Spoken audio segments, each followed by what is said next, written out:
Okay, lately ni kita boleh tengok dekat Instagram ada tular satu video tentang seorang perempuan yang dikatakan cantik memakai pakaian low cut, tapi muka dia tersenyum bila dihadapkan ke mahkamah. Bila kita baca, rata-rata komen netizen dekat situ mengatakan cantik tapi mental, cantik tapi psycho. So sebenarnya siapa perempuan yang tengah viral sekarang ni?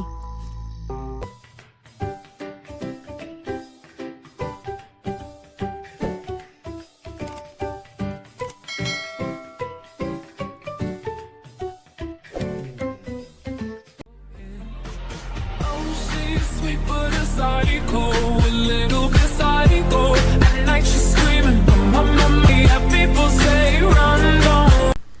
Kalau korang nak tahu, gadis yang tular dalam video itu bernama Isabella Guzman yang ketika ini berumur 25 tahun dan berasal daripada Amerika Syarikat. Sebenarnya video tu bukanlah video baru, tetapi video tersebut adalah pada tahun 2013, iaitu 7 tahun yang lalu.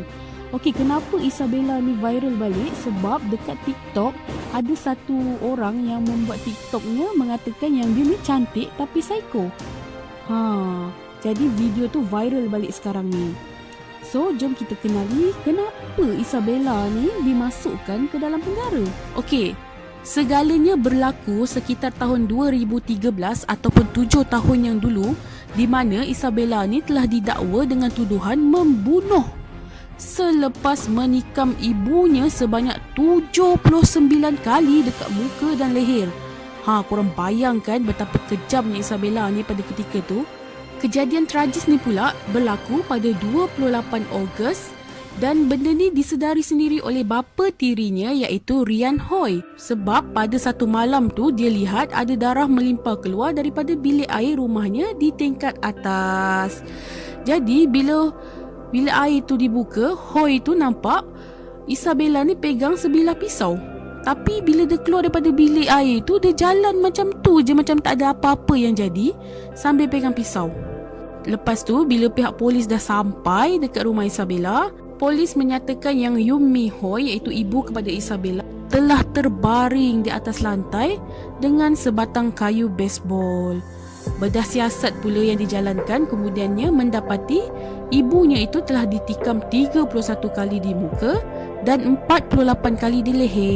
So sebenarnya Isabella ni masa dia nak lepaskan diri dia ada buat satu benda yang memang tak patutlah dia buat.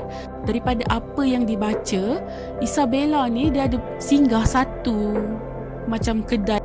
Dia singgah dekat situ dengan keadaan dia yang berdarah-darah macam tu.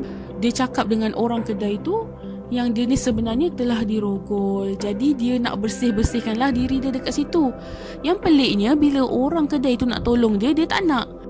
Tapi walaupun dia cuba larikan diri, Isabella berjaya ditahan pihak berkuasa keesokan harinya dan didakwa atas cubaan membunuh ibunya. Okey, apa yang menarik perhatian sebenarnya semasa dia dibicarakan di mahkamah, Isabella ni tak didapati tak bersalah pun dan dia tidak dipenjarakan.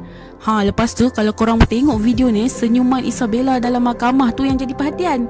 Dia senyum je macam dia ni tak bersalah. Sebabnya Isabella telah dinyatakan mengalami gangguan mental. Akibat daripada gangguan mental yang dialami tu, dia telah dihantar ke hospital kerajaan di satu tempat untuk mendapatkan ubat dan rawatan psikiatri. Okey, berdasarkan maklumat Dr. Richard Pounds, doktor yang merawat Isabella, dia telah menyatakan bahawa Isabella ni menghidap skizofrenia. Okey, macam mana doktor ni boleh sahkan yang bahawa Isabella ni ada masalah mental? Sebab semasa dalam pemerhatian doktor ni, Isabella ni sering pandang dekat satu ruang yang kosong, bercakap sorang-sorang, lepas tu ketawa. Jadi doktor ni telah mendedahkan bahawa Isabella ni sebenarnya berhalusinasi. Jadi Isabella ni dia yakin kalau dia bunuh mak dia tu dapat menyelamatkan dunia. Sebabkan kejadian inilah berkemungkinan besar Isabella akan duduk di hospital sakit jiwa seumur hidupnya. Tapi macam mana pun, Peguam Daerah Kehakiman Josh Brochler mengatakan bahawa Isabella ni tetap akan berada di sana sampai dia ni tak jadi ancaman pada orang lain dan kepada dirinya sendiri. Okey, daripada apa yang dibaca juga, Isabella ni jadi macam ni sebab dia ni berasal daripada broken family. Maksudnya mak dengan ayahnya bercerai dan maknya pula kahwin dengan seorang lelaki lain.